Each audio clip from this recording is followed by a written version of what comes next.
Aujourd'hui, parlons du plus gros scandale politique qui secoue doucement la France et qui devrait pourtant être complètement retourné. Oui, je parle des révélations de Candace Owens. Certains disent qu'elle n'a rien révélé lors de son premier live vendredi, mais je tiens à rappeler qu'il s'agissait d'une introduction pour expliquer les tenants et aboutissants de l'affaire auprès du public anglophone. Elle explique le contexte que tous les Français connaissent, mais qui n'ont pourtant pas tous fait le lien entre chaque élément. J'en faisais partie moi-même, alors je vais vous rapporter ces éléments, et avant tout, je vais aussi vous dire en quoi c'est important. Il ne s'agit pas de connaître l'intimité de nos dirigeants, tout le monde sera d'accord pour dire qu'on s'en fiche complètement. Il s'agit ici d'un scandale d'État. D'abord, un scandale d'usurpation d'identité. Mais cela explique aussi certaines décisions prises par nos gouvernants quant à l'éducation sexuelle à l'école, le souhait de vouloir diminuer la majorité sexuelle, les livres qui sont choisis par l'éducation nationale et qui ont fait scandale pour le prix Goncourt des lycéens par exemple. Bref, la perversion qui semble se répandre un peu partout en France. Et quand on sait qu'il aurait été proposé des millions d'euros à Candace pour se taire, on est en droit de se demander combien d'argent public a été dilapidé pour cacher ce secret. On peut aussi se demander qui est au courant. Est-ce que c'est pour cette raison que des milliardaires ont mis Macron en avant dans leurs médias lors de sa campagne? Parce qu'ils avaient ensuite un moyen de pression sur lui?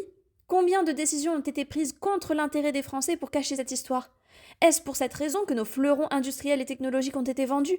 Toutes les décisions que notre président a prises peuvent être remises en question dans cette affaire. Alors il faut en parler. Commençons.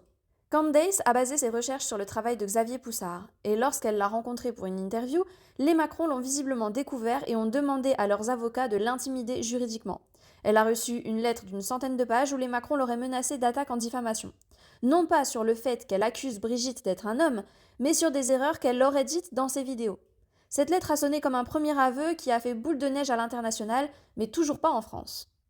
Dans son introduction, Candace rappelle que Trump avait déjà à plusieurs reprises fait part publiquement des supposées tendances sexuelles étonnantes de notre président et avait annoncé détenir des documents qui l'attestent. Documents qui ont ensuite été perquisitionnés, comme par hasard. Elle rappelle aussi que ce sont Macron et Brigitte qui ont choisi Thomas Joly pour la reproduction de la scène de Léonard de Vinci qui avait tant choqué lors des JO de Paris 2024. Je pose ça là. Ensuite, elle aborde plus directement l'histoire du couple. Elle dit avoir été choquée de la différence d'âge, mais aussi du rapport d'autorité qu'exerçait Brigitte sur son élève à l'époque. Rappelons qu'ils se sont rencontrés lorsque Macron avait 14 ans et elle 39 ans. Ici, je vais donner mon avis. Je suis bien plus jeune que Brigitte à l'époque. Admettons que j'ai 26 ans. Très honnêtement, il ne me viendrait jamais à l'idée d'être intéressée par un garçon de 16 ans.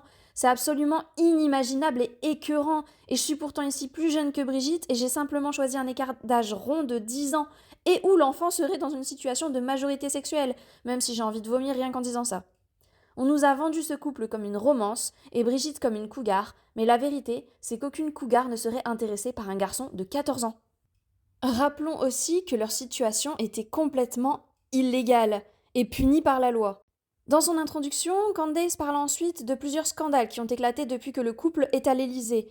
D'abord, elle évoque l'accusation de l'ancienne ministre de la Culture qui disait que Brigitte Macron voulait remplacer la flèche de Notre-Dame par un phallus en érection avec 2 boules dorées.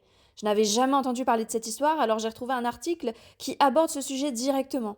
Brigitte aurait aussi choisi un tapis d'un artiste que beaucoup décrient pour les sous-entendus pédophiles que l'on retrouve dans son travail et dans ses témoignages. Il s'agit de Claude Levesque. Il faut savoir que plusieurs procédures judiciaires pour pédophilie ont été menées contre cet artiste, si je puis dire. Vous me direz, ce n'est qu'un tapis, ils ne savaient peut-être pas, et à ça je répondrai que si, ils savent.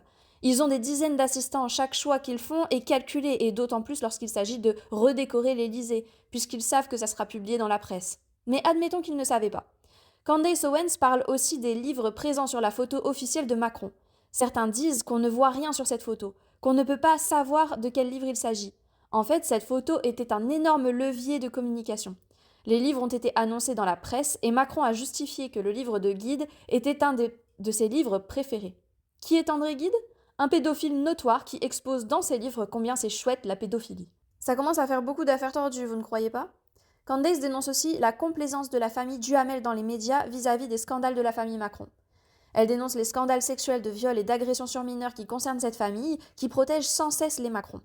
Elle aborde ensuite les pressions qu'elle subit elle-même depuis le début de ses recherches et dénonce ce qu'ont subi certains journalistes en France à ce sujet. Elle évoque le décès plus que suspect d'Isabelle Ferreira, une gilet jaune, qui serait tombée d'un pont alors qu'elle allait exposer des preuves dont elle dispose sur cette affaire.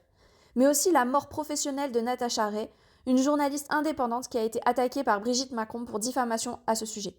Comme pour Candace, elle n'était pas attaquée pour diffamation vis-à-vis du fait qu'elle accuse Brigitte de mentir et d'être un homme, mais sur des erreurs qu'elle aurait relayées à ce sujet. Ce soir, Candace fera intervenir Xavier Poussard, qui, lui, n'a jamais été attaqué pour diffamation. D'après Candace, c'est grâce à la rigueur de son travail. C'est là qu'elle devrait aborder, je pense, des preuves généalogiques. Elle dénonce que les demandes juridiquement approuvées de M. Poussard d'obtenir des photographies de Jean-Michel Trogneux sont restées vaines. Et vous, êtes-vous choqué par ce scandale? Allez-vous regarder le nouvel épisode de Becoming Brigitte ce soir pour connaître le travail de Xavier Poussard? Dites-moi tout en commentaire.